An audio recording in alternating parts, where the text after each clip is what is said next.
สบายดีพี่น้องวันนี้จะได้เป็นก้อยหอยเชอรี่พี่น้องแล้วก็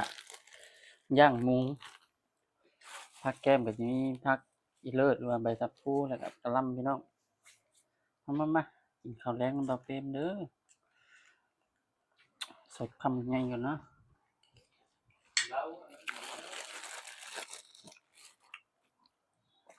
อืม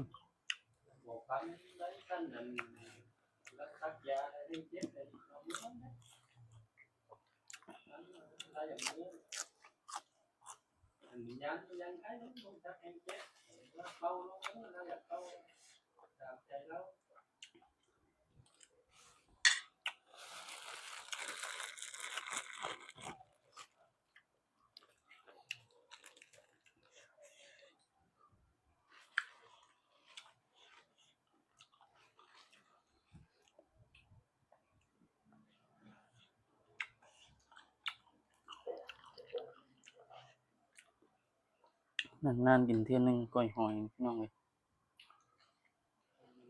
อืม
หอยเชอรี่เด้อพี่น้องบ่แม่นหอยโข่งบ้านเฮาเนาะ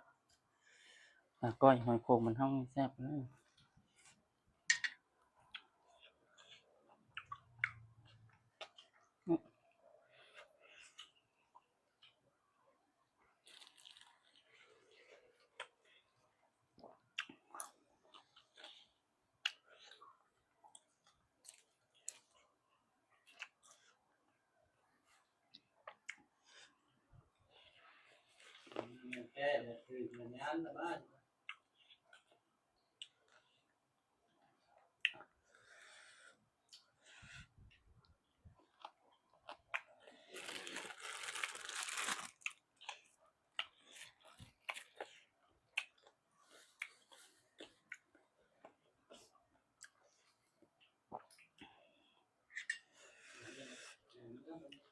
ข้าวร้อนๆ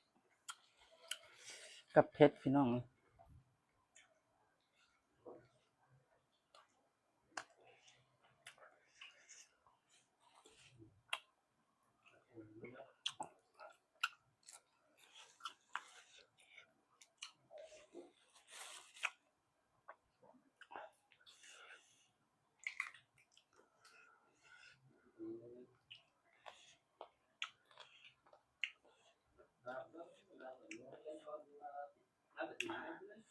ลิ้นหมูย่างและแก้มพี่น้องอืม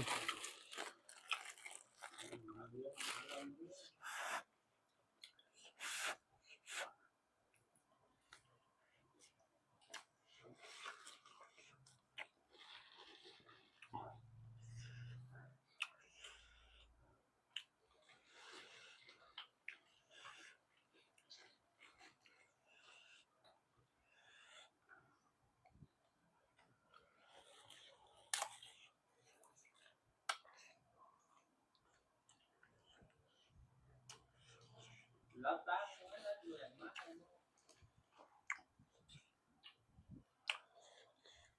มาเจนึงเลยแล้วเรียนมา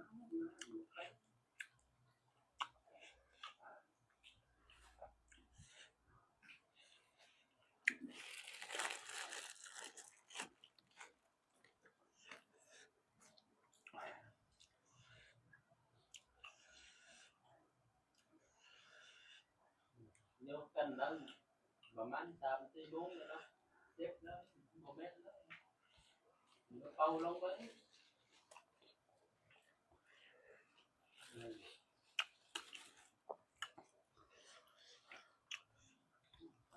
ลง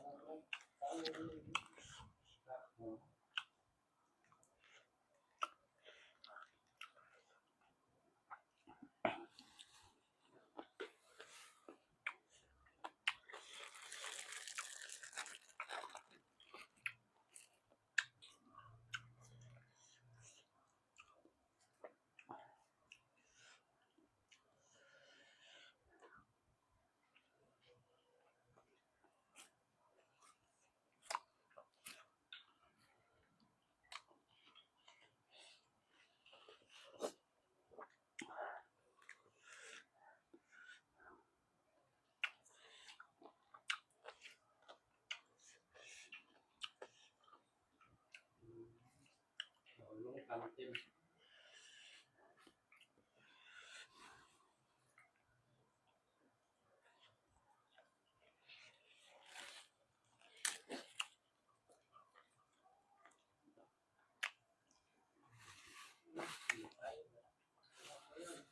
บ้านอยู่